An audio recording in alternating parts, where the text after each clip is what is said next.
Late us discuss the concept of law of reflection and refraction. Ray optics को बहुत अच्छे से समझने के लिए और उसके कॉम्प्लिकेटेड डेरिवेशंस को अंडरस्टैंड करने के लिए लॉज ऑफ रिफ्लेक्शन रिफ्रैक्शन बहुत अच्छे से पता होना जरूरी होता है। मान लो मेरे पास एक सोर्स ऑफ लाइट है।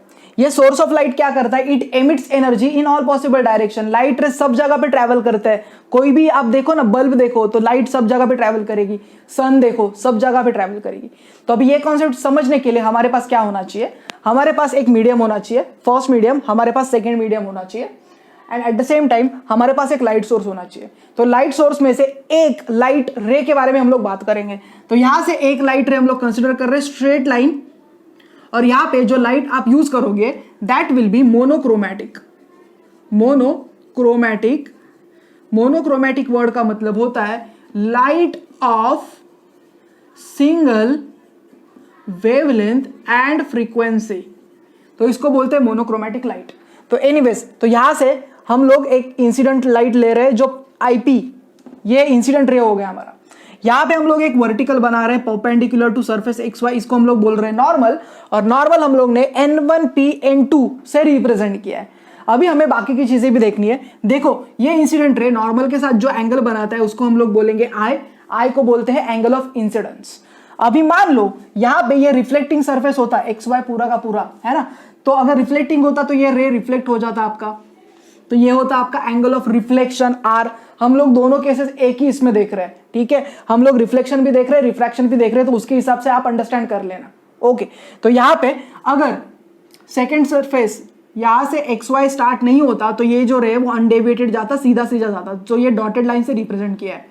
तो आई डैश ये रे का एक्चुअल पाथ होना चाहिए, लेकिन ये रिफ्लेक्टिंग अगर आप मानते हैं तो इसके वजह से ये रे आपका रिफ्लेक्ट हो रहा है, इसका मतलब ओरिजिनल पाथ से ये डेविएट हो रहा है। तो जो डेविएशन रिप्रेजेंट किया है वो डेल्टा डैश से रिप्रेजेंट किया है रिफ्लेक्शन के केस के लिए। अभी मान लो यहां से आईपी आपका पॉइंट पी तक आया, कोई दिक्कत नहीं। यहां पे ये हॉरिजॉन्टल के साथ जो एंगल बनाता है उसको बोलते हैं ग्लैंसिंग एंगल, जिसको थीटा जी से रिप्रेजेंट करते हैं। एमसीक्यू बन सकता है इसके ऊपर, mostly CET kind of exam के लिए ही आता है। एनीवेज, तो यहां से ये पॉइंट है, ये अभी टूवर्ड्स नॉर्मल जाने की कोशिश करेगा, तो ये होगा आपका आईआर। तो आईआर है आपका रिफ्रैक्टेड रे, और ये टूवर्ड्स नॉर्मल जाने की कोशिश कर रहा है। एनीवेज, तो यहां पे एक काम करते हैं, अगर इसको आर बोल रहे हैं तो जो रिफ्लेक्टेड वाला एंगल है उसको आईआर बोलते हैं। कोई दिक्कत नहीं, आपको जो नाम देना आप दे सकते हो। तो ये बन गया आपका आर, ये हो गया आपका एंगल ऑफ रिफ्रैक्शन। ये भी ओरिजिनल पाथ से डेविएट हो रहा है, और ये जो डेविएट हो रहा है that is deviated by delta. तो डेल्टा होगा आपका डेविएशन का angle in case of refraction. Anyways, तो यहां पे मेरे पास ये सारी चीजें हो गई। वन बाय वन इसको देखते हैं डायग्राम्स का जो रिप्रेजेंटेशन है उसके टर्म्स में। तो सबसे पहले देखते हैं फ्रॉम फिगर एक्स वाई क्या है आपके पास इंटरफेस बिटवीन टू मीडिया। तो दो मीडियम से मीडियम वन मीडियम टू, इसका रिफ्रैक्टिव इंडेक्स म्यू1 से रिप्रेजेंट किया है, इसका रिफ्रैक्टिव इंडेक्स म्यू2 से रिप्रेजेंट किया है, और ये रेयरर है, और नीचे वाला जो है वो डेंसर है। तो डेंसर मतलब क्या हो सकता है? वाटर हो सकता है, ग्लास सरफेस हो सकता है, कुछ भी हो सकता है, ऊपर एयर हो सकता है, वैक्यूम हो सकता है, कुछ भी हो सकता है।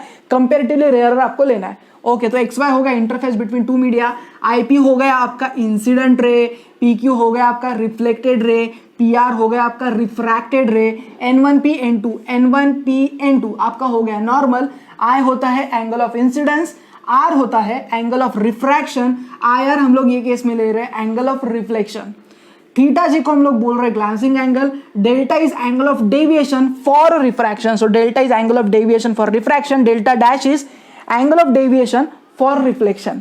म्यू1 refractive index of medium 1, mu two is refractive index of medium 2, और यहां पे हमारे पास म्यू2 की वैल्यू जो है वो म्यू1 से बड़ी है।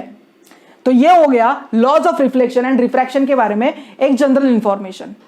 अभी एक केस देखते हैं। यहां पे मान लो मेरे पास ऐसी एक ग्लास स्लैब है, और ग्लास स्लैब में ये फर्स्ट रे है और ये पॉइंट पे गिर गया है, मतलब यहाँ पे अगर मैंने नॉर्मल ड्रॉ किया सो it is moving towards normal. तो यहाँ से फर्स्ट मीडियम से सेकंड मीडियम में ये रे जा रहा है, तो अल्टीमेटली ये होगा आपका एंगल ऑफ इंसिडेंस, ये होगा आपका एंगल ऑफ रिफ्रैक्शन। अगेन यहाँ से यहाँ तक गया तो ये बनेगा आपका एंगल ऑफ इंसिडेंस, ये बनेगा आपका एंगल ऑफ रिफ्रैक्शन। सो ये मीडियम 2 से मीडियम 1 में वापस आ रहा है ना, so it will bend away from normal. First case में bend towards normal, second case में बेंड अवे फ्रॉम नॉर्मल। अगर ये म्यू2 नहीं होता या फिर ये मीडियम 2 नहीं होता तो ये रे अनडेविएटेड जाता सीधा सीधा। तो यहाँ पे आपके पास ये जो डॉटेड लाइन है और ये जो सेकंड नहीं थर्ड रे जो है, इसके बीच का जो डिस्टेंस है उसको बोलते हैं लैटरल शिफ्ट। तो ये एक अंडरस्टैंडिंग की बात है। लैटरल शिफ्ट कभी कभी एग्जाम में निकालने बोलते हैं, तो हमें एक बेसिक आइडिया अगर पता है तो इसके ऊपर बेस्ड न्यूमेरिकल को सॉल्व किया जा सकता है। अभी हम लोग देखते हैं ये जो चैप्टर, इसका एक most important part, that is the Snell's law. School time में भी आपने पढ़ा होगा, तो ये क्विक रिवीजन जैसा हो जाएगा और आगे जो डेरिवेशन हमें करने हैं उसके लिए एक बेसिक चीज है। स्नेल्स लॉ देखते हैं। इफ इंसिडेंट रे, रिफ्रैक्टेड रे, ये आर का मतलब है refracted ray, and normal lie in the same plane, तो अगर ये सारी चीजें अगर एक सेम प्लेन में है तो for given pair of media ratio of sine of angle of incidence to the sine of angle of refraction, ये जो चीज होती है ये कांस्टेंट होती है। तो ये स्नेल ने बताया था। So refractive index of medium 2 with respect to medium 1 equal to μ2 upon μ1 equal to sine of incidence angle of incidence to the sine of angle of refraction, तो sine I upon sine R. तो एक most important formula already आपने school time में देखा, अगर नहीं तो अभी हम लोग पढ़ रहे। सो हियर μ21, इसको पढ़ते कैसे देखो, μ21 ये फर्स्ट लेना, ये सेकंड लेना, refractive index of medium 2 with respect to medium. So μ21 क्या है, refractive index of medium 2 with respect to medium 1, और इसको ही बोलते हैं रिलेटिव रिफ्रैक्टिव इंडेक्स। क्या बोलते हैं, रिलेटिव रिफ्रैक्टिव इंडेक्स। तो ये हो गया आपका रिलेटिव रिफ्रैक्टिव इंडेक्स। तो ये जो रिलेटिव रिफ्रैक्टिव इंडेक्स है, इसकी वैल्यू 1 से ज्यादा भी हो सकती है, 1 से कम भी हो सकती है, डिपेंड करता है μ2 और μ1 की वैल्यूज आप क्या कंसिडर कर रहे हो उसके हिसाब से। अगर मीडियम अगर आप वैक्यूम लेते हो तो इसको बोलते हैं absolute refractive index of second medium. So μ2 की वैल्यू μ1 के बराबर, μ के बराबर हो जाएगी, और यहाँ पे ये जो एब्सोल्यूट रिफ्रैक्टिव इंडेक्स जो है उसकी वैल्यू 1 से हमेशा ज्यादा होती है। ये हो गया सेकंड बेसिक आंसर। नेक्स्ट देखते हैं पॉइंट नंबर 4, μ21 कुछ नहीं, μ2 अपॉन μ1 लिखा है, तो यही चीज को आप कैसे लिख सकते हो, 1 अपॉन, ये μ1 है तो इसके नीचे क्या आएगा, μ2 आएगा, तो ये μ1 अपॉन μ2 क्या बनेगा आपका, μ12, that is refractive index of medium 1 with respect to medium 2। अभी ये दो चीजों को मल्टीप्लाई करोगे तो आंसर क्या आएगा, 1 आएगा। So μ21 into μ12 equal to 1। तो ये एक इंपॉर्टेंट रिजल्ट है, न्यूमेरिकल सॉल्व करते समय ये काम में आता है। And last μ21 equal to v1 upon v2, तो ये refractive index of medium 2 with respect to medium 1, ये जो है speed of a light in a medium 1 upon speed of a light in a medium 2, N lambda 1 upon N lambda 2। तो frequency अगर constant है आपकी तो लैम्डा 1 अपॉन लैम्डा 2 आपका बन जाएगा, और ये जो बताया था ये हाइजेंस ने अपने वेव थियोरी ऑफ लाइट के प्रिंसिपल में बताया था। तो अभी हमने क्या पढ़ा, अभी हमने लॉज ऑफ रिफ्लेक्शन रिफ्रैक्शन को डिटेल में देखा, डायग्राम देखा, डायग्राम के बाद नोमेनक्लेचर्स देखे, मोनोक्रोमेटिक लाइट क्या होती है ये देखा, ये खत्म होने के बाद लैटरल शिफ्ट के बारे में एक बेसिक आइडिया ली, और ये खत्म होने के बाद फाइनली हम लोग ने स्नेल्स लॉ को अच्छे से डिस्कस किया है। Late us discuss the concept of spherical refracting surfaces. Spherical refracting surfaces के ऊपर डेरिवेशंस हमें पढ़ने हैं, लेकिन उसके लिए आपको कुछ बेसिक्स भी पता होना चाहिए। तो अभी हम लोग उसका पहले बेसिक कवर कर लेते हैं, और आगे जाके बहुत अच्छे डेरिवेशंस, ब्यूटीफुल डेरिवेशंस मैं आपको बताने वाला हूं। तो सबसे पहले हम लोग देखते हैं स्फेरिकल रिफ्रैक्टिंग सरफेस। तो दो टाइप्स के होते हैं, सबसे पहला होता है कॉन्वेक्स एंड दूसरा होता है कॉनकेव।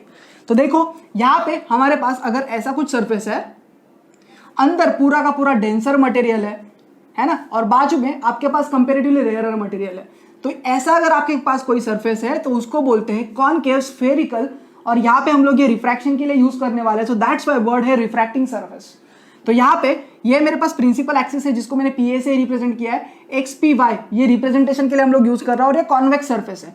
अभी इसका सेंटर पता होना जरूरी है, तो पी से लेके सी तक का जो डिस्टेंस है उसको हम लोग बोल रहे हैं R, that is the radius of a curvature for this surface. तो इसका रिफ्रैक्टिव इंडेक्स है μ2, इसका रिफ्रैक्टिव इंडेक्स है μ1, this is a denser, this is a rarer. तो ये हो गया convex spherical refracting surface. Next है concave spherical refractive surface. So यहां पे देखो ये एक्स पी वाई ऐसा होगा, पहले केस में ऐसा था, दूसरे केस में ये ऐसा है, और बाकी ये जो मीडियम है या मटेरियल है वो हम लोग म्यूटी से कंसिडर कर रहे हैं जो डेंसर है। यहाँ पे मेरे पास रेयरर मीडियम है, यहाँ पे मेरे पास डेंसर मीडियम है। ओके, तो ये पॉइंट पी से अगर इसका सेंटर देखेंगे तो यहाँ पे किधर तो आएगा, है ना, देखो ना सर्कल किधर निकाल सकते हो, तो यहाँ पे भी सर्कल इधर निकल रहा है, तो पी सी आपका आर के बराबर होगा।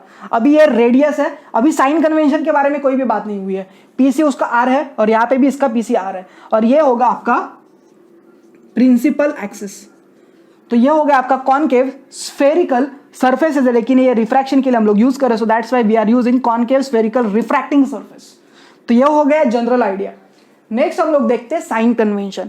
तो जितने भी डिस्टेंसेस आपको कैलकुलेट करने सेम करने हैं जो आपने मिरर में किया था। तो मान लो ये सेंटर है आपका पी पोल, देखो, या फिर ये पॉइंट अगर आप पी कंसिडर करते हो तो यहाँ से ये डायरेक्शन में जो भी आप लोगे दैट इज अ पॉजिटिव, ये डायरेक्शन में जो भी लोगे दैट इज नेगेटिव, मतलब पी से यहां तक की डिस्टेंस कैलकुलेट करोगे पॉजिटिव, इधर का कैलकुलेट करोगे नेगेटिव, ऊपर वाला पॉजिटिव नीचे वाला नेगेटिव, खत्म हो गई बात। बहुत ज्यादा कॉम्प्लिकेशन में नहीं जाना, इधर से इधर पॉजिटिव, इधर से इधर नेगेटिव, ऊपर पॉजिटिव नीचे नेगेटिव, खत्म हो गई बात। एनीवेज नेक्स्ट पॉइंट नंबर 2, यहां पे जितने भी डेरिवेशन हम लोग कंसिडर करने वाले हैं तो वहां पे पॉइंट ऑब्जेक्ट ही यूज करना है। सो हमारे सिलेबस में पॉइंट ऑब्जेक्ट है, so point object principal axis के ऊपर हमें कंसिडर कर रहे हैं। तो मान लो अगर डेरिवेशन किया तो यहाँ पे पॉइंट ऑब्जेक्ट कंसिडर करना है, समथिंग लाइक दिस, और इसको आप ओ बोलोगे तो यहां से जो भी रेस जाएंगे उसके बारे में हम लोग बात करेंगे। तो आप बोलेंगे बड़ा ऑब्जेक्ट नहीं कर सकते, क्या कर सकते हैं, लेकिन उससे जो डेरिवेशन बनेगा वो और कॉम्प्लिकेटेड बनेगा, हमारे सिलेबस का वो पार्ट नहीं है, तो हमें नहीं पढ़ना है। सो यहाँ पे जो भी हम लोग कंसिडर करेंगे that will be a point object.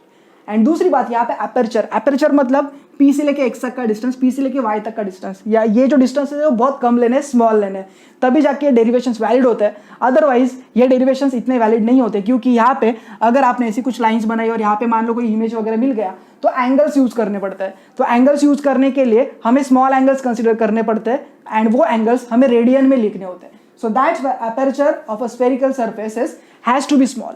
तो अभी हमने क्या देखा, अभी हमने स्फेरिकल रिफ्रैक्टिंग सरफेसेस का बेसिक आइडिया देखा। Let us discuss another important concept, weightage will be 3 marks, exam में आ सकता है, refraction at a single curved surface. तो अभी हमें रिफ्रैक्शन के बारे में बात करना है, और सिंगल कर्व्ड सरफेस अगर आपको दिया है तो वो स्पेसिफिक केस में आप क्या करोगे। मान लो आपके पास ये एक रिफ्रैक्टिंग सरफेस है, ए बी से रिप्रेजेंट किया है, तो इसके आगे जो भी होगा वो अलग मटेरियल होगा, और यहां से यहां तक जो भी मटेरियल होगा वो अलग होगा। तो अभी हम लोग क्या कंसिडर करने वाले हैं, लेट यहां पे जो मीडियम है हमारे पास, that medium is a rarer medium, जिसको हम लोग μ1 से रिप्रेजेंट करने वाले हैं, और यहां पे जो भी मीडियम है that is a denser medium, और इसको हम लोग μ2 से रिप्रेजेंट करने वाले हैं। तो ये हो गए रिफ्रैक्टिव इंडाइसेस। अभी हमें क्या कंसिडर करना है, अभी ये स्पेसिफिक केस में हमें जो ऑब्जेक्ट कंसिडर करना है that has to be point object. अभी क्वेश्चन ये आता है कि पॉइंट ऑब्जेक्ट ही लेना चाहिए क्या, बड़ा ऑब्जेक्ट नहीं ले सकते क्या, ले सकते हो, लेकिन आंसर जो है वो निकालना कॉम्प्लिकेटेड हो जाएगा, और अल्टीमेटली हमें कुछ डेरिवेशन तक पहुंचना है, और उसका अगर कंक्लूजन अगर हमें निकालना है तो अगर हम लोग पॉइंट ऑब्जेक्ट कंसीडर करते हैं तो आंसर निकालना कंपैरेटिवली आसान होता है। तो हम लोग क्या कंसीडर करने वाले हैं, यहाँ पे मेरे पास एक पॉइंट ऑब्जेक्ट है ओ, ठीक है। तो अभी हम क्या करेंगे, ओ से 2 रेस के बारे में बात करेंगे। सबसे पहला ray that will go along the principal axis, तो ये पॉइंट पी से सीधा सीधा सीधा निकल जाएगा, that is along the principal axis, कुछ फर्क नहीं पड़ रहा है। दूसरा रे जो है वो पॉइंट ओ से पॉइंट डी पे गिरेगा, और पॉइंट डी पे आप एक पहले नॉर्मल ड्रॉ करोगे, तो जब भी आप नॉर्मल ड्रॉ करोगे वो जाएगा उसके सेंटर से, तो यहां पे ये जो एंगल होगा दैट विल बी 90 डिग्री। तो जब भी आपका ओ से लेके पॉइंट डी तक रे मूव करने वाला है उसके बाद ये रिफ्रैक्ट होगा, और जब भी रे रेयरर से डेंसर मीडियम में जाता है तो यहां पे देखो it is moving towards normal. यही तो देखा है आपने, देखो अगर आपके पास ये 2 मीडियम है, ये डेंसर है और ये अगर रेयरर है, अगर आपका रे ऐसा जाता है तो it moves towards the normal, है ना। तो यहाँ पे भी सेम केस हो रही है, ये होगा आपका एंगल ऑफ इंसिडेंस, ये होगा आपका एंगल ऑफ रिफ्रैक्शन। अभी यहाँ पे हमें फाइनल कंक्लूजन तक पहुंचना है, तो कुछ एंगल्स हमें चाहिए जो हम लोग हमारे रेफरेंस के लिए यूज करेंगे। Let this is the angle alpha, this is the angle delta, this is the angle beta. Alpha क्या है, ये पीडी के साथ जो एंगल बन रहा है पीडी अपॉन पीओ, इसको बोलेंगे हम लोग अल्फा। ये हो गया delta that is PD upon PC, beta हो गया आपका पीडी अपॉन पीआई। तो यहाँ पे हम लोग के पास ये एंगल्स के रिलेशन हो गए। दूसरा, जब भी रेयरर से डेंसर मीडियम में जाता है तो आपके पास स्नेल्स लॉ होता है, तो स्नेल्स लॉ यूज करके आप 2 रिफ्रैक्टिव इंडाइसेस के बीच में रिलेशन को निकाल सकते हो। तो ये हो गया हमारा डायग्राम। अभी यहाँ पे पॉइंट पी से ओ तक का जो डिस्टेंस है that is a U distance of object from pole. आपके पास ये आर है that is a PC radius, और उसके बाद इमेज डिस्टेंस है उसको आपने वी से रिप्रेजेंट किया है। अभी यहां से जो इमेज आपको मिल रही है ना, ये डॉटेड इमेज है, मतलब यहाँ पे आपके पास पॉइंट ऑब्जेक्ट था, यहाँ पे भी पॉइंट ऑब्जेक्ट है, और यहाँ पे जो इमेज आपको मिल रही है वो रियल इमेज है, इसको स्क्रीन के ऊपर देखा जा सकता है। सो that's why it is called the real image. अभी एग्जाम में ये क्वेश्चन 3 मार्क के ला, तो व्हाट दे एक्सपेक्ट कि आप डायग्राम ड्रॉ करो, 2-3 लाइन में उसका एक्सप्लेनेशन का पार्ट लिखो, और उसके बाद आपको सीधा डेरिवेशन लिखना है। यहाँ पे मैंने पूरा डिटेल में दिया है सो दैट आपको कुछ दूसरा ढूंढना ना पड़े। एग्जाम में आप कुछ पॉइंट्स कट शॉर्ट करके आपके रिक्वायरमेंट के हिसाब से, टाइम के हिसाब से लिख सकते हो। सो यहाँ पे एक्सप्लेनेशन डायग्राम में जो दिख रहा है वही आपको लिखना है। सबसे पहले देखते हैं, let there exist a spherical surface which is represented by A B B, it separates 2 mediums, medium 1 and medium 2. Point number 2, in figure mu1 represents medium 1 which is a rarer medium and having refractive index of mu1, mu2 is a refractive index of a medium 2 and it is a denser medium. So mu2 is a greater than mu1. यहाँ पे आपके पास point सी है, point are है. Point सी represent करता है centre, are represent करता है radius. तो ये बन गया डायग्राम से रिलेटेड कुछ पॉइंट्स. नेक्स्ट देखते हैं पॉइंट नंबर 3. अभी यहाँ पे दो रेस के बारे में बात की. सबसे जो पहला जो प्रिंसिपल एक्सिस से जा रहा था और दूसरा ओ से डी तक गया और उसके बाद वो रिफ्रैक्ट होके पॉइंट आई पे मिलने वाला है. So let first ray is travels along OP, it goes undeviated. तो अनडेविएटेड सीधा गया. सेकेंड रे आई विथ नॉर्मल के साथ आएगा एंड यहाँ पे आपको मिलेगा angle of refraction. So second ray bends towards normal, that is a CD. ये नॉर्मल को CD बोल रहे हैं. It bends towards normal, so it forms real image of object O. तो यहाँ पे जो भी पॉइंट्स मैंने लिखे, जो ऊपर बोला था वही सिंपल इंग्लिश में लिखा है. कोई जरूरत नहीं आपको हाईफाई इंग्लिश यूज करना है. सिंपल बेसिक टर्म्स आप लिख दो, आपको 100% मार्क्स मिलने वाले हैं. अभी ये इंपॉर्टेंट चीज है. डेरिवेशन में देखते हैं सबसे पहले PO, P से लेके O तक का डिस्टेंस -u, PC हो गया R एंड PI हो गया आपका B. तो पहले पॉइंट में आपने डिस्टेंसेस को रिप्रेजेंट किया.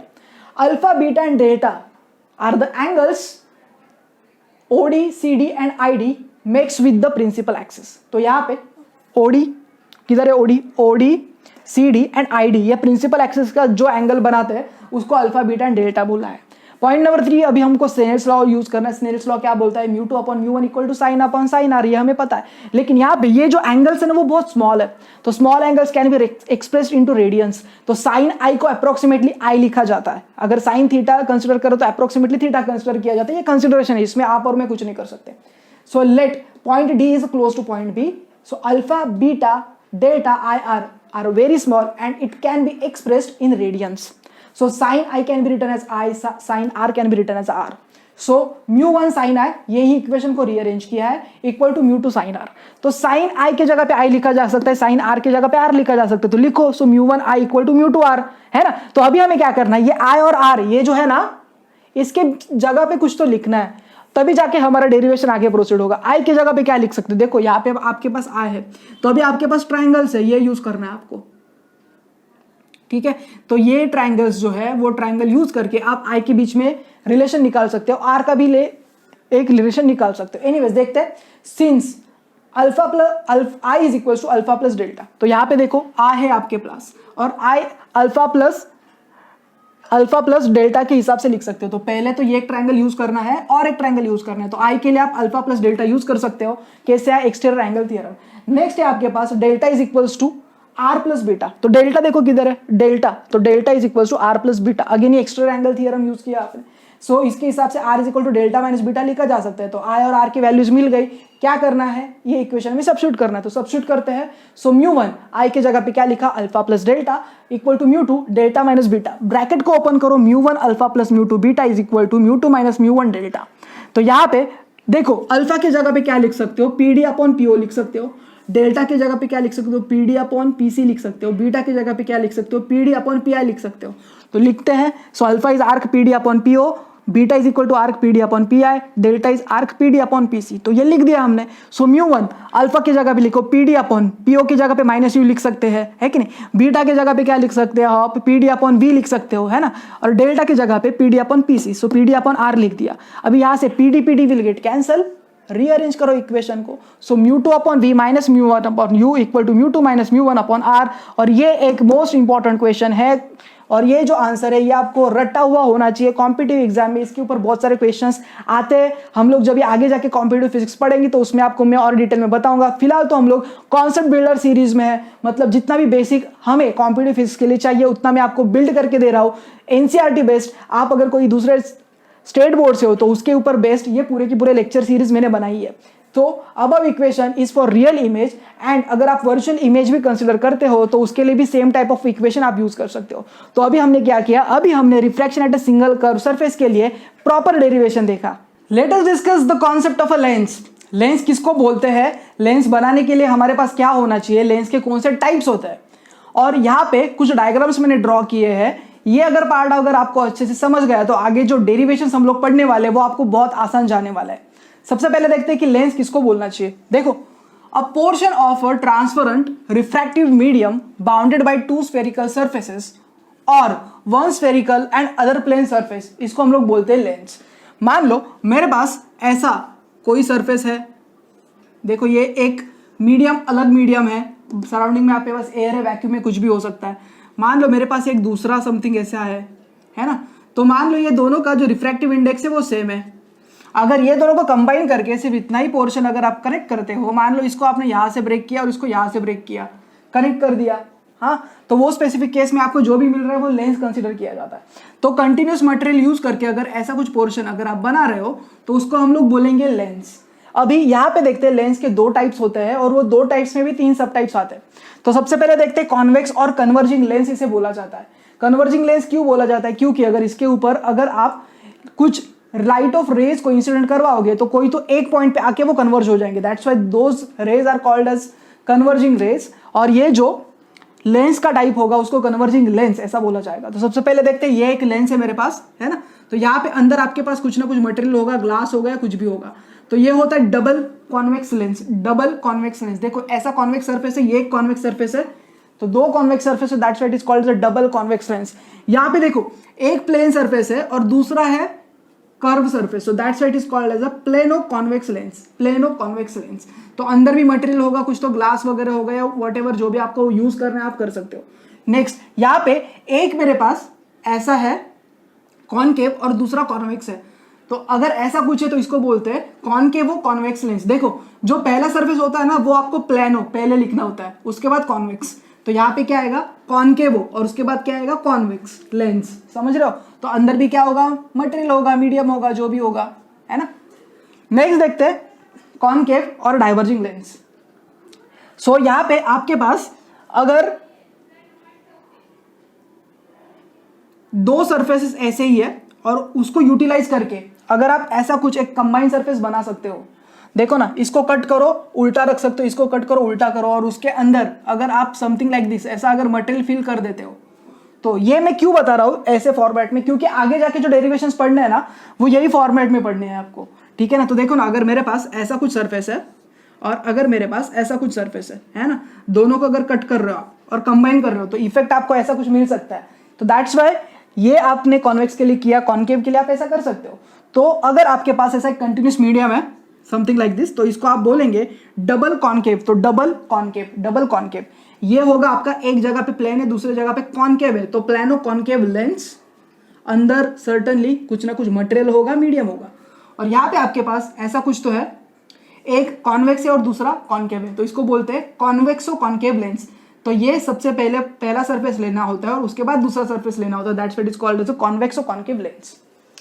ये खत्म होने के बाद नेक्स्ट देखते हैं ray diagrams. So convex lens and concave lens के लिए मेरे पास है, मान लो ये मेरे पास एक कॉन्वेक्स लेंस है, ऑब्जेक्ट अगर मेरा इंफिनिटी पे है तो वहां से अगर रेज बहुत सारे आ रहे हैं तो पहले पॉइंट पे गिरने के बाद एक बार रिफ्रैक्ट होंगे और दूसरे पॉइंट पे गिरने के बाद और एक बार रिफ्रैक्ट होंगे और फाइनल जहां पे वो आएंगे that is the point F. तो ये पॉइंट पे आके रुकते नहीं है, वो आगे भी मूव करते हैं।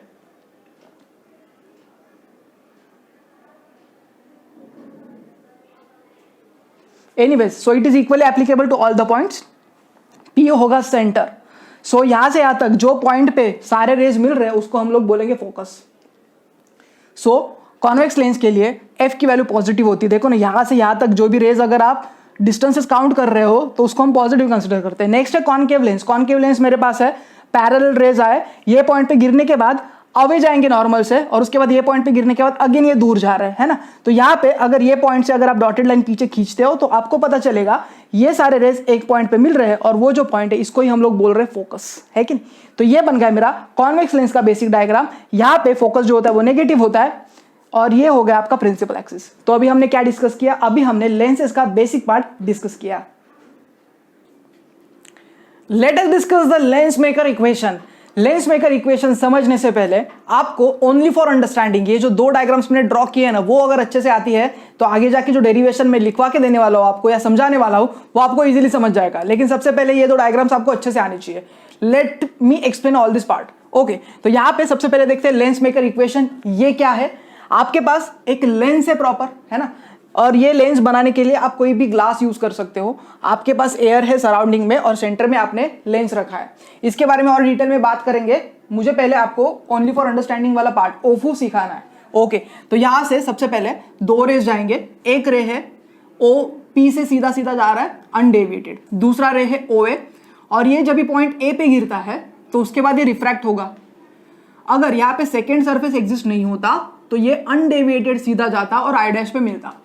तो आई डैश पे हमें एक रियल इमेज मिल सकती थी अगर सेकेंड सरफेस नहीं होता तो, लेकिन सेकेंड सरफेस होने की वजह से यहाँ पे जो रे है वो पॉइंट बी के बाद वापस रिफ्रैक्ट हो रहा है और आई पे जाके मिल रहा है कि नहीं। अभी ये जो पूरा चीज है इसको हम लोग अच्छे से समझ लेते हैं। सबसे पहले देखते हैं कि यहाँ पे क्या क्या है। आपके पास यू है ऑब्जेक्ट डिस्टेंस, आपके पास वी डैश है, ये एक इंटरमीडिएट चीज आपको मिल रही है, और उसके बाद ये है वी फाइनल, R1 है और R2 है। सॉरी ये R1 है तो इसको R2 लेते हैं। ओके, तो आपके पास ये R1 हो गया, ये R2 हो गया, तो ये हो गया आपकी डायग्राम।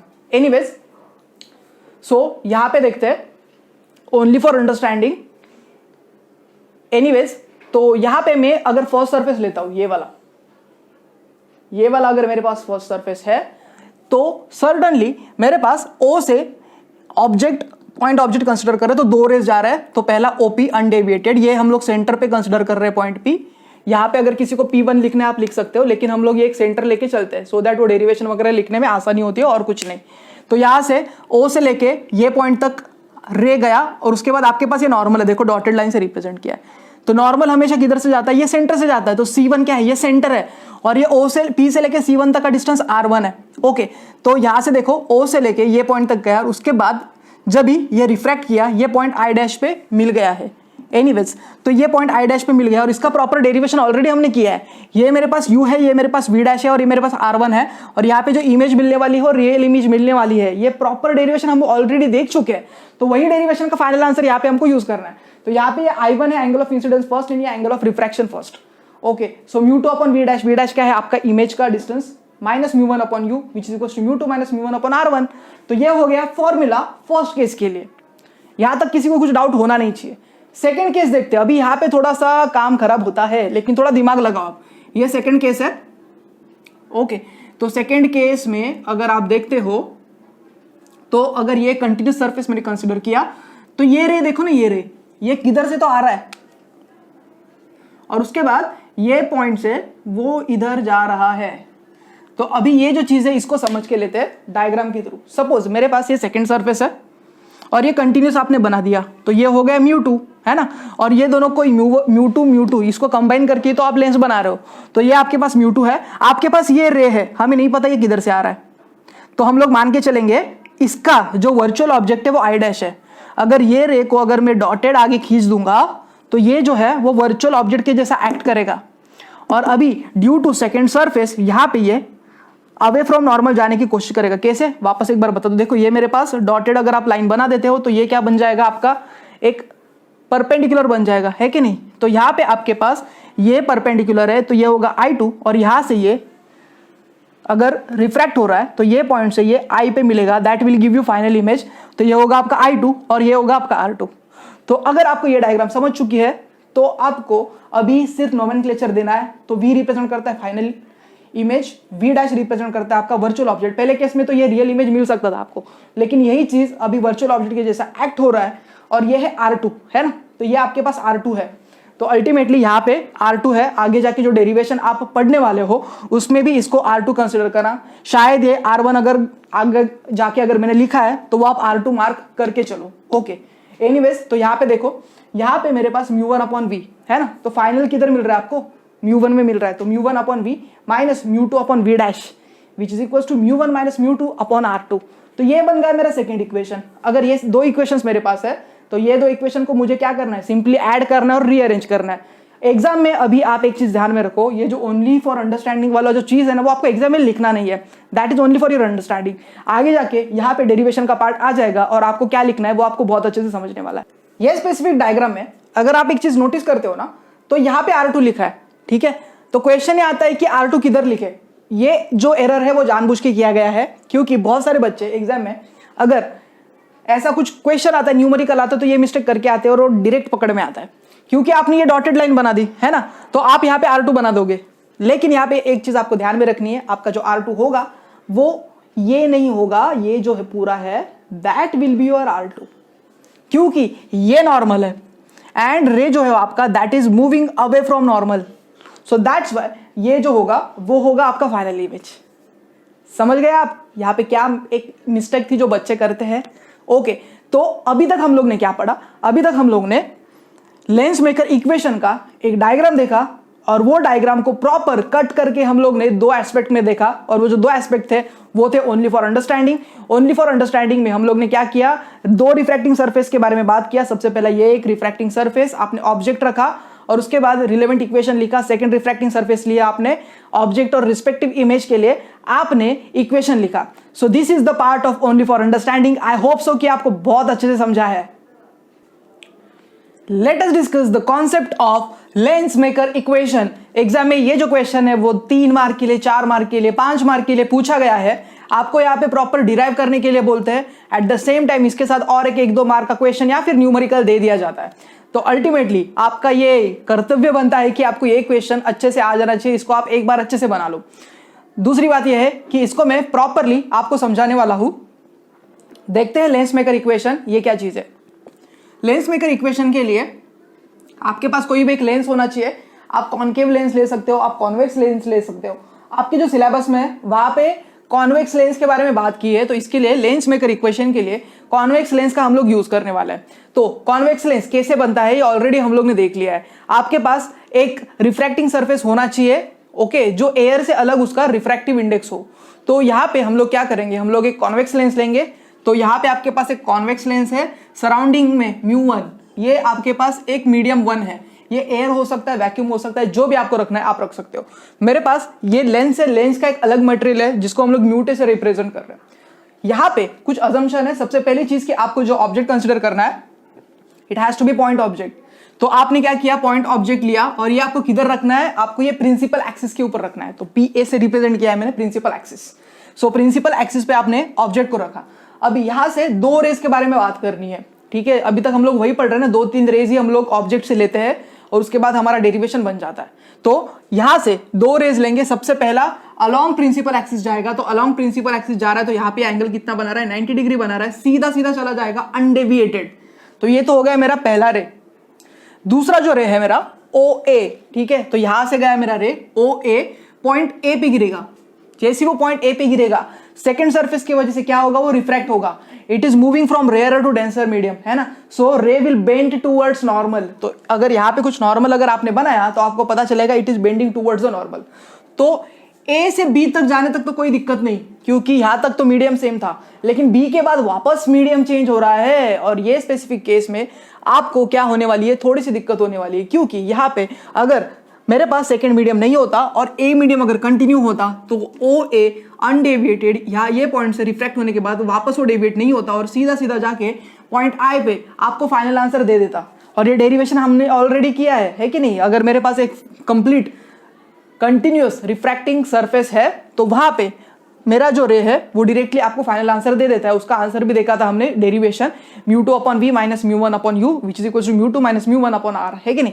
तो सेम फॉर्मूला हमें यहाँ पे भी यूज करना है, लेंस मेकर इक्वेशन हम लोग को लेके आना है। लेकिन यहाँ पे क्या हो रहा है, ये देखो, ये मेरे पास ये सेकंड सरफेस, इसको नाम देते हैं, ये मेरा फर्स्ट सरफेस हो गया, ये मेरा सेकंड सरफेस हो गया।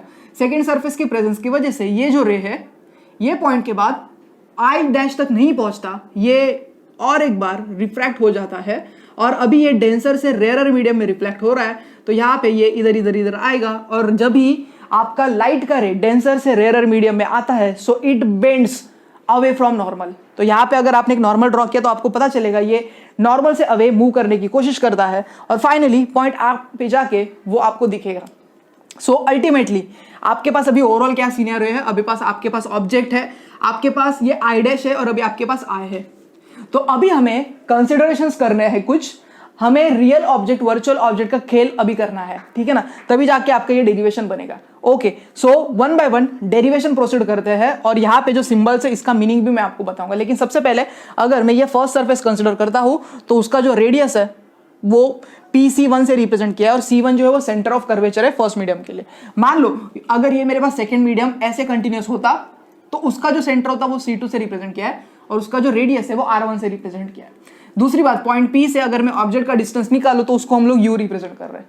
लेकिन यहां पे एक छोटा सा ट्विस्ट है। ट्विस्ट क्या है, मान लो मेरे पास आई, अगर ये फाइनल इमेज है ना, तो उसको मैं वी से रिप्रेजेंट करूंगा, लेकिन आई डैश भी तो कुछ तो मिल रहा है। अब ये समझ नहीं रहा है कि आई डैश ये क्या सीन है ना, तो हम लोग क्या करेंगे, यहां से आई डैश तक का जो डिस्टेंस है उसको वी डैश मान के चलते हैं। और ये क्या है हम लोग थोड़े टाइम के बाद बात करने वाले। अभी मैंने जितना भी डिस्कस किया है वो 2-3 पॉइंट में आपको लिखने आना चाहिए, क्योंकि एग्जाम ये 3-4 मार्क के लिए आता है। तो एग्जामिनर क्या एक्सपेक्ट करता है, सबसे पहले आप ये डायग्राम ड्रॉ करो, क्विकली ड्रॉ करना है, बहुत बड़ी डायग्राम ड्रॉ नहीं करनी है, पेज के प्रोपोर्शन के हिसाब से आप डायग्राम ड्रॉ करोगे। सेकंड थिंग, एक्सप्लेनेशन में आपको 3 से 4 पॉइंट शॉर्ट में लिखना है ना, बहुत ज्यादा लिखते नहीं बैठना है, क्योंकि डेरिवेशन भी इसका थोड़ा बड़ा है। सो एनीवेज, लेट μ1 क्या रिप्रेजेंट करता है, refractive index of medium 1, μ2 refractive index of medium 2, C1 C2 centre of curvatures of material 1 and material 2, R1 R2 radiuses of material 1 and material 2। तो ये आपने पहले पॉइंट में लिख दिया, तो जो डायग्राम में दिख रहा है वही आपने वापस लिखा, इसमें याद करने जैसा कुछ था क्या, कुछ भी नहीं, ठीक है। Point number 2, let point object O, let लिखना है यहाँ पे, let point object O is kept at a distance u, point object O is kept at a distance u and ray 1 goes undeviated। so जो first ray अपना OP that goes undeviated। तो point number 2 में मैंने object O के location के बारे में बताया और जो फर्स्ट रे जा रहा है उसके बारे में भी बता दिया। उसके बाद अगर मैं रे OA के बारे में बात करता हूं, ray OA, so it gets reflected along AB, तो AB से रिफ्रैक्ट होगा due to first surface, and ये पॉइंट आई डैश तक जा सकता था अगर सेकंड सरफेस आपका एग्जिस्ट नहीं करता, लेकिन ये सेकंड सरफेस की वजह से फाइनली आई पे आके मिलता है। तो वही पॉइंट लिखा है मैंने, यहाँ पे कुछ पॉइंट्स लिखे हैं और यहाँ पे डैश जो दिख रहा है मतलब स्टेटमेंट कंप्लीट नहीं किया है मैंने। आप अपने लैंग्वेज में स्टेटमेंट कंप्लीट कर सकते हो, अलाउड होता है, थोड़ा बहुत इंग्लिश आप अपनी तरफ से डाल दो, लेकिन ये ऐसा फिलोसॉफी वगैरह नहीं लिख के आना है, कुछ भी पॉइंट टू पॉइंट लिख के खत्म कर दो बात को। सो रे OA refracted along AB, so first surface would have reached I dash if second surface does not exist. Point 4, due to presence of a second surface, ray goes another refraction at B and reaches a final point I। तो ये बन गया मेरा 4 point का एक अच्छा खासा basic equation. लेकिन यहाँ पे आप मेंशन कर सकते हो, यहाँ पे आपका I डैश जो है वो वर्चुअल ऑब्जेक्ट के जैसा एक्ट होने वाला है और उसकी वजह से जो आपको फाइनल इमेज मिलने वाली है वो I मिलने वाली है। अभी यहाँ पे देखो ना, हम लोग ने ओनली फॉर अंडरस्टैंडिंग वाला जो डायग्राम देखा था उसमें सेम चीज तो मेंशन की है। अगर वो आपको अच्छे से आता है तो ये तो समझ गया ही होगा, अभी तक तो आप में से बहुत सारे बच्चों ने तो कैलकुलेट भी कर लिया होगा। तो देखते हैं, सबसे पहले फर्स्ट सर्फेस अगर कंटिन्यू लेते हो आप तो O से लेके A आएगा और A से I डैश मिलेगा। तो फर्स्ट अगर कंटिन्यूस सर्फेस लेते हो तो ये हो गया आपका इमेज, ये हो गया आपका ऑब्जेक्ट, ये हो गया μ1 और यहाँ पे जो कंटिन्यू होगा वो μ2 है ना, और यहाँ पे जो रेडियस है वो R1 है।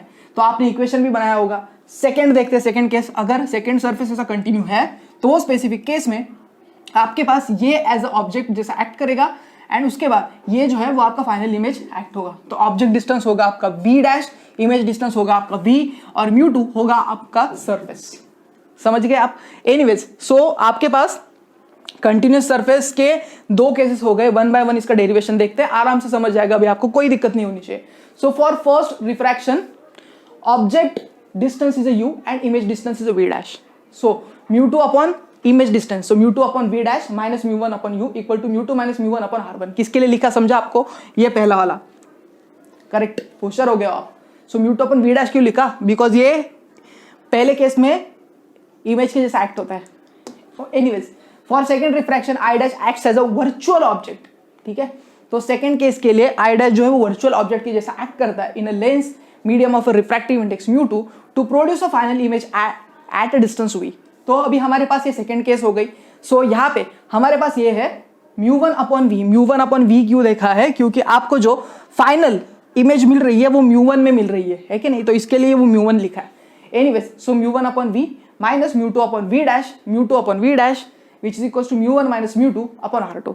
तो ये एक इंपॉर्टेंट इक्वेशन है। यहाँ पे देखो ना, फाइनल μ2 है ना अपॉन जो इमेज डिस्टेंस है, और इनिशियल कौन सा है यहाँ पे μ2, और यहाँ पे v डैश जो है वो ऑब्जेक्ट है, और μ1 माइनस μ2 अपॉन r2। तो देखो ये थोड़ा सा फ्लिप हो गया इक्वेशन। क्यों हो रहा है? क्योंकि यहाँ पे 2 पॉसिबल सरफेस के बारे में बात की है जो हम लोग ने ओनली फॉर अंडरस्टैंडिंग में देखा था। सो ऐड 1 एंड 2, तो दोनों को ऐड करो। सिंपली हमें क्या करना है? कट करना है अभी। तो ऐड करने के बाद देखो क्या क्या कट हो रहा है। अगर ये दोनों का आप ऐड कर रहे हो तो μ2 upon v dash, μ2 upon v dash cut हो जाएगा, है कि नहीं? ये 2 कट हो जाएंगे। सो बचेगा क्या? μ1 upon v minus μ1 upon u equal to μ2 minus μ1 upon r1 plus μ1 minus μ2 upon r2। तो ये जो इक्वेशन है, ये पूरे इक्वेशन को आप नाम दे दो a। आपको देना है ए दे दो, या फिर इसको नहीं देना है, आगे जाके इसको और थोड़ा सॉल्व करेंगे उसके बाद उसको दे सकते हैं, ठीक है कोई बात नहीं। चलो तो यहाँ पे μ1 को कॉमन लो, एक स्टेप स्किप किया है समझ जाएगा आपको। μ1 को कॉमन लो, ब्रैकेट के अंदर आएगा 1/v minus 1/u which is equal to μ2 minus μ1 को कॉमन लो, ब्रैकेट के अंदर होगा 1/r1 माइनस 1/r2, है ना, तो वही लिखा है। सो 1/v माइनस 1/u कॉमन μ1 था, तो जो μ1 था ना उसको यहाँ पे उठा के लेके आओ। सो μ2 माइनस μ1/μ1 1/r1 माइनस 1/r2। तो अगर इनिशियली अगर आप कंसिडर करते हो let this equation is a, so initially अगर आप पॉइंट ऑब्जेक्ट एट इन्फिनिटी पे कंसिडर करते हो, इन्फिनिटी पे देखो ना आप वो लेंस वाला खेल आपने बचपन में खेला होगा, सन होता है आपके पास ऊपर और लेंस होता है आपके पास, ठीक है, आप इस तरह से पकड़ते हो और अल्टीमेटली सनलाइट उसके ऊपर गिर के नीचे एक पॉइंट पे कॉन्सेंट्रेट होती है ना, तो फाइनल जो कॉन्सेंट्रेटेड डॉट आपको जो मिल रहा है ना वो फोकस पे मिलता है, वही चीज है जो बचपन में की थी। सन किधर है, इन्फिनिटी पे, फाइनल इमेज किधर मिल रही है, वी पे मिल रही है, तो यही तो है लेंस का formula. So initial image infinity and v जो है फाइनल, इनिशियल इमेज नहीं सॉरी इनिशियल ऑब्जेक्ट आपका इन्फिनिटी पे है और इमेज आपको एफ पे मिल रही है। सो यहाँ पे सब्स्टिट्यूट करो, सो 1/f माइनस 1/infinity तो 0 हो जाएगा। सो μ2/μ1 माइनस μ1 कट हो जाएगा तो 1/r1 माइनस 1/r2। तो ये फॉर्मूला यूज करके आप कोई भी लेंस डिजायर्ड फोकल लेंथ का बना सकते हो। लेंस अगर आपने एयर में रखा है तो μ1 की वैल्यू 1 के बराबर होगी, है कि नहीं। सो 1/f, ये इक्वेशन देखो, इसमें μ1 की जगह पे 1 सब्स्टिट्यूट करो, सो μ2 माइनस 1 1/r1 माइनस 1/r2। अब यहाँ पे कुछ साइन कन्वेंशन है, अगर कॉन्वेक्स लेंस लेते हो आप तो f आपको पॉजिटिव लेना है और कॉन्केव लेंस लेते हो तो f आपको नेगेटिव लेना है। तो अगर मैं इक्वेशन a एंड b को कंपेयर करता हूं तो हमें क्या मिलेगा, देखो ये साइड तो सेम है पूरा, तो राइट हैंड साइड सेम है तो लेफ्ट हैंड साइड को कंपेयर कर सकते हो। तो 1/f equal to 1/v minus 1/u, तो ये बन गया आपका लेंस मेकर इक्वेशन, है ना, 1/f equal to 1/v minus 1/u। तो आई होप कि लेंस मेकर इक्वेशन अभी आपको बहुत अच्छे से समझा है। Let's have a quick recap. आपने क्या किया, सबसे पहले एक लेंस बनाया, यहाँ पे देखो मेरे पास ये प्रिंसिपल एक्सिस, यहाँ पे ऑब्जेक्ट रखा, इधर से इधर गया, एक बार रिफ्लेक्ट हो गया और एक बार रिफ्लेक्ट हो गया। अगर नहीं होता तो ये सीधा सीधा चला जाता, पॉइंट आई डैश पे मिलता, ये हो गया आई, ये हो गया आपका ऑब्जेक्ट डिस्टेंस u, ये हो गया v, ये हो गया v डैश, यहाँ से यहाँ तक r2, यहाँ से यहाँ तक r1, है ना। ये खत्म होने के बाद आपने क्या एक्सप्लेनेशन लिखा था, सारी प्रॉपर्टीज लिखी थी μ1 μ2 c1 c2 r1 r2। Second case में आप फर्स्ट रे जो अनडेविएटेड जा रहा है उसके बारे में लिखा, सेकंड रे OA, ठीक है, अगर सेकंड सरफेस नहीं होता तो आई डैश पे मिलता, लेकिन due to presence of a second surface वो आई पे मिलता है। तो ये हो गया आपका एक्सप्लेनेशन का पार्ट। फिर आपने क्या किया, आपने रिफ्रैक्शन सरफेस का इक्वेशन लगाया μ2/v माइनस μ1/u, है ना, which is equal to μ2 minus μ1/r1। तो यहाँ पे v क्या है आपका, v डैश है। सेकंड केस के लिए लगा μ1/, very good, correct. So μ1/v minus μ2/v dash equal to μ1 minus μ2/r2, ये लिखा, दोनों का ऐड करो। उसके बाद एक केस लो, ऑब्जेक्ट अगर इन्फिनिटी पे है तो फाइनल f पे मिलेगा। उसके बाद a b इक्वेशन को कंपेयर करो, फाइनल आंसर आ रहा है 1/f equal to 1/v minus 1/u। तो ये था complete explanation of lens makers formula. Late us discuss the concept of linear magnification produced by the lenses. तो लीनियर मैग्निफिकेशन किसको बोल सकते हैं हम लोग, ठीक है। मान लो मेरे पास कोई भी एक लेंस है और उसके वजह से हम लोग को एक मैग्नीफाइड इमेज मिल रही है। सिंपल माइक्रोस्कोप जब आगे जाके पढ़ेंगे तभी आपको ये एग्जांपल और अच्छे से देखने मिलेगा। तो उसके लिए एक प्रीरिक्विजिट कंडीशन है और ये कॉन्सेप्ट है, 1 मार्क के लिए इसके ऊपर क्वेश्चन आता है, न्यूमेरिकल आता है, इससे ज्यादा इसका कुछ इंपॉर्टेंस है नहीं, लेकिन जो आगे जाके ऑप्टिकल डिवाइसेस पढ़ने उसके लिए ये चीज बार बार काम में आती है। तो लेंसेज के सेक्शन के अंदर ये डेफिनेशन भी हम लोग कवर कर लेते हैं। Anyways, so linear magnification is defined by m, so it is size of a image upon size of a object. तो सपोज लेंस के सामने ए बी ऐसा अगर आपने ऑब्जेक्ट रखा है और उसकी फाइनल इमेज आपको a डैश b डैश मिल रही है, सो m that is a linear magnification is given by height of a image upon height of a object. तो ये एक जनरल फॉर्मूला, ये आपको पता होना चाहिए। नेक्स्ट चीज है पावर ऑफ लेंस। लेंस का पावर किसको बोलते हैं हम लोग, कितना लेंस पावरफुल है हमें पता कैसे चलेगा। तो यहाँ पे देखो, ability of a lens to converge beam of a light falling on it. तो कोई भी अगर एक beam of a light, continuous rays of light अगर लेंस के ऊपर गिर रहे हैं तो उसको वो कितना स्ट्रांगली कन्वर्ज कर सकता है, इसको हम लोग बोलते हैं एबिलिटी ऑफ लेंस। सो इसका जो डेफिनेशन है that is given by P is equal to 1/f। So power is 1/f। अगर f की वैल्यू 1 मीटर हो गई तो पावर P हम लोग 1 डायोप्टर से रिप्रेजेंट करते हैं। डायोप्टर ये इसका यूनिट है। So 1 dioptre is a power of a lens of focal length of a 1 metre. यहाँ पे पॉइंट नंबर 2 देखते हैं। सपोज मेरे पास एक लेंस है और यहाँ पे एक रे ऑफ लाइट आ रहा है, ये पॉइंट पे गिरने के बाद ये रिफ्रैक्ट होगा और अल्टीमेटली ये स्पेसिफिक पॉइंट पे मिल जाएगा और यही पॉइंट को हम लोग f से रिप्रेजेंट कर रहे हैं। तो ये ओरिजिनल पाथ से डेविएट हो रहा है, तो ये हो गया मेरा डेल्टा और ये भी हो गया मेरा डेल्टा। तो पॉइंट P से F तक का जो डिस्टेंस है उसको हम लोग फोकस से रिप्रेजेंट कर रहे हैं, F से रिप्रेजेंट कर रहे हैं, है कि नहीं। तो यहाँ पे अगर हाइट h है और ये डेल्टा है तो ये स्पेसिफिक ट्राइंगल के लिए ट्रिग्नोमेट्री यूज किया जा सकता है। So tan delta is equal to h upon f। So अगर h की वैल्यू अगर 1 कंसिडर करते हो आप तो tan delta equal to 1 upon f होगा। लेकिन यहाँ पे एक बात ध्यान में रखो, ये जो डेल्टा नहीं है बहुत स्मॉल है and small angles can be written in a radian. So tan delta can be written as a delta. तो इसके लिए हम लोग लिख सकते हैं delta is equal to 1 upon f, है कि नहीं। तो अभी हम लोग ने डिस्कस किए दो कॉन्सेप्ट। सबसे पहला था linear magnification produce by lens and second हम लोग ने देखा पावर ऑफ लेंस का concept. Late us discuss the concept of conjugate foci. अभी ये क्या चीज है, ये काफी इंटरेस्टिंग बात है। कॉन्सेप्ट ऑफ कॉन्जुगेट फोकाई, इसमें क्या करना है, हमें ऑब्जेक्ट और इमेज का डिस्टेंस फिक्स रखना है। मतलब जहां सपोज मेरे पास यहाँ पे ऑब्जेक्ट है, यहाँ पे किधर तो मुझे अगर इमेज मिल रही है तो ये डिस्टेंसेस हमें फिक्स रखने हैं और बीच में हमें लेंस यूज करना है। लेंस को मूव कर करके हमें देखना है कि सेम जगह पे हमें ऑब्जेक्ट और इमेज मिल रहा है क्या। केस नंबर 1 में हम लोग क्या करेंगे, सपोज मेरे पास यहाँ पे ऑब्जेक्ट है, मेरे पास यहाँ पे लेंस है, ठीक है। तो इसका जो भी इमेज होगा, मान लो यहाँ पे मुझे इन्वर्टेड उल्टी इमेज मिल गई, ठीक है। तो अगर ऐसी इमेज मिल गई है तो ओके, हम क्या करेंगे, यहाँ पे ये जो मेरा इमेज वाला पोर्शन है यहाँ पे ही हम लोग और एक ऑब्जेक्ट रख देंगे और ये जो लेंस मेरे पास पहले केस में था उसको थोड़ा सा मूव करके कोई तो दूसरी जगह पे लेके आएंगे और हम लोग देखेंगे कि जो इनिशियल मेरी पोजीशन थी वहां पे ही मुझे फाइनल इमेज ये ऑब्जेक्ट की वजह से मिल रही है क्या। अभी मैंने जितना भी बोला है उसको एक बार डायग्राम में देखते हैं तो आपकी आइडिया और अच्छे से क्लियर होने वाली है। सबसे पहले देखते हैं डायग्राम में क्या है मेरे पास। ये पूरे डायग्राम में जो रेड वाला पोर्शन है ना वो आप हटा दो अपने दिमाग से। ऐसा मान लो कि रेड वाला पोर्शन है ही नहीं। तो सपोज मेरे पास पहला ऑब्जेक्ट है जो मैंने AO से रिप्रेजेंट किया है। A एक पोजीशन है जहां पे ऑब्जेक्ट को लोकेट किया आपने। L1 ये लेंस है मेरे पास। आप L2 और ये जो दूसरी रेड डॉटेड लाइन है इसको भूल जाओ। तो पॉइंट O से पैरेलल रे आएगा जो प्रिंसिपल एक्सिस को पैरेलल होगा, है ना। या लेंस के ऊपर गिरने के बाद रिफ्रैक्ट होगा एंड अल्टीमेटली ये इसके फोकस से निकल जाएगा और ये फाइनली कोई तो एक पॉइंट पे आएगा। सिमिलरली सेकेंड जो रे है वो यहां से सीधा ट्रैवल करके आएगा और इसके सेंटर से जाएगा और ये पॉइंट पे मिल जाएगा। शायद थोड़ी सी लाइन क्रॉस हो गई होगी इतने बड़े बोर्ड के ऊपर, कभी कभी डायग्राम्स ड्रॉ करने तो हो जाता है, लेकिन ये स्ट्रेट लाइन है पूरी, ये इसके सेंटर से जाएगी। एनीवेज तो ये सेंटर से गई। तो अभी देखो ना मेरे पास ऑब्जेक्ट इधर है और इसका इमेज तो मुझे इधर मिल रहा है जो मैंने BI1 से रिप्रेजेंट किया है। तो I1 पॉइंट क्या रिप्रेजेंट करता है, पॉइंट O का इमेज वाला पोर्शन। अभी हम क्या करते हैं, यही लोकेशन पे एक ऑब्जेक्ट रखते हैं और ये मैंने BI2 से रिप्रेजेंट किया है ये ऑब्जेक्ट को। अभी हमें क्या करना है, हमें ये जो लेंस है L1 इसको मूव करना है। तो जब भी मैं लेंस को मूव कर रहा हूं, मान लो L2 अभी वो लेंस बन गया, सेम लेंस आप यूज कर सकते हो।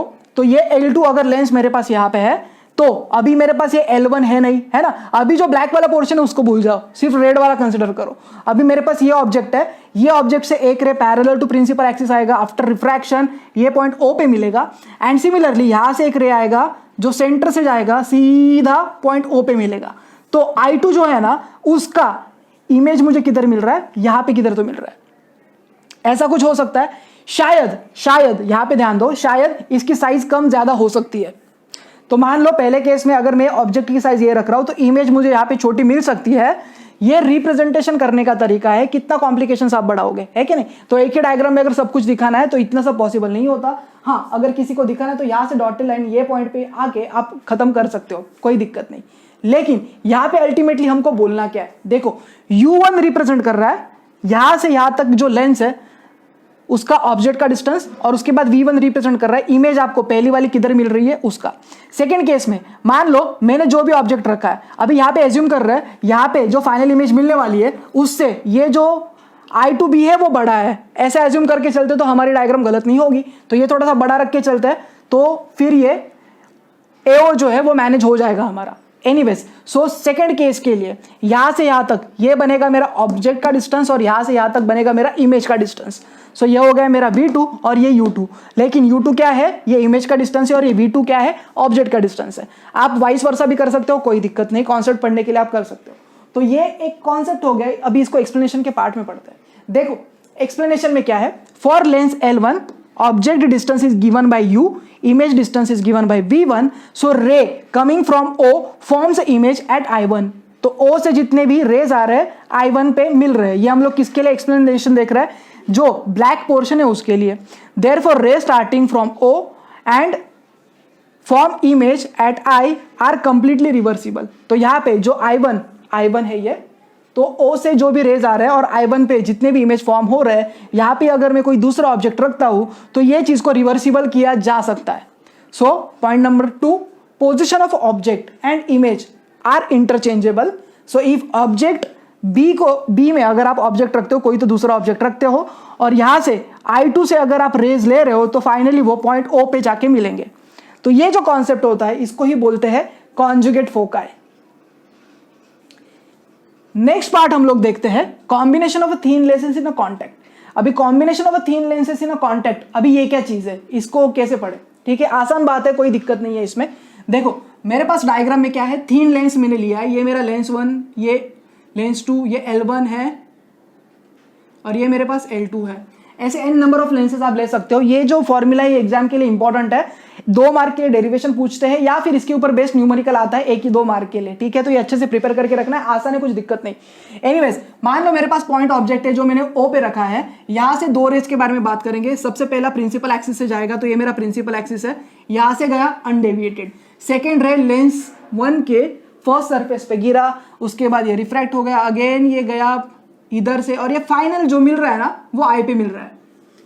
अगर मेरे पास सेकेंड लेंस नहीं होता और ये वाला सरफेस भी नहीं होता तो शायद ये हमें I1 पे मिल जाता।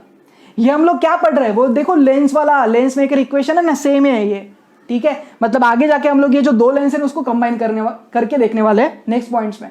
तो यहाँ पे ये मेरे पास वर्चुअल इमेज है, ये मेरे पास फाइनल इमेज है, ये मेरे पास ओरिजिनल ऑब्जेक्ट है, सेम चीज है। तो यहां से यहां तक का जो डिस्टेंस है वो u, यहां से यहां तक का डिस्टेंस v, यहां से यहां तक का v' से हम लोग ने रिप्रेजेंट किया।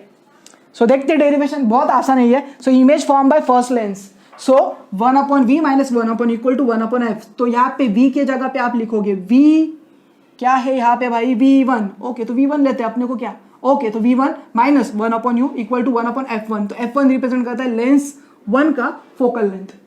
Similarly image form by second lens 1/v minus 1/v1 equal to 1/f2। तो ये 1/v माइनस 1/u था, लेकिन u की जगह पे this acts as a virtual object, तो ये v1 हम लोग ने लिखा है विच इज इक्वल टू 1/f2। तो ये सेकेंड लेंस के लिए लिखा।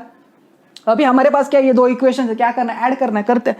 तो ऐड इक्वेशन 1 और 2। सो यहाँ पे ये वाला जो पोर्शन है ये कट हो जाएगा, तो बचेगा क्या, 1/v minus 1/u equal to 1/f1 plus 1/f2, है ना। So if lens system is considered as a single lens, अगर 1 लेंस से हम लोग रिप्लेस करते हैं तो 1/v minus 1/u equal to 1/f, ये स्टैंडर्ड फॉर्मूला, ये हमें पता है। अगर ये 2 इक्वेशन को कंपेयर करते हैं हम लोग तो हमें क्या मिलेगा, 1/f equal to 1/f1 plus 1/f2, और ये ब्रैकेट में आप लिखोगे required equation for thin lenses in a contact. तो यहां तक तो किसी को कुछ प्रॉब्लम नहीं होना चाहिए। लेकिन मान लो यहाँ पे n नंबर ऑफ लेंसेज दिए, तो जनरल फॉर्मूला बना सकते हैं क्या, answer is yes. So for n number of lenses 1/f equal to 1/f1 plus 1/f2 plus dot dot dot dot 1/fn, nth लेंस के बारे में बात हो रही है, और 1/f को ही पावर ऑफ लेंस बोलते हैं। So p equal to p1 plus p2 plus dot dot dot pn। तो ये बन गया पावर ऑफ लेंस के लिए इक्वेशन, और ये हो गया general equation for thin lenses in a contact के फोकल लेंथ का इक्वेशन। सो अभी हमने 2 कॉन्सेप्ट पढ़े। सबसे पहले हम लोग ने देखा concept of conjugate foci, and उसके बाद हम लोग ने देखा thin lenses in a contact. I hope so ये 2 कॉन्सेप्ट्स आपको बहुत अच्छे से समझे हैं।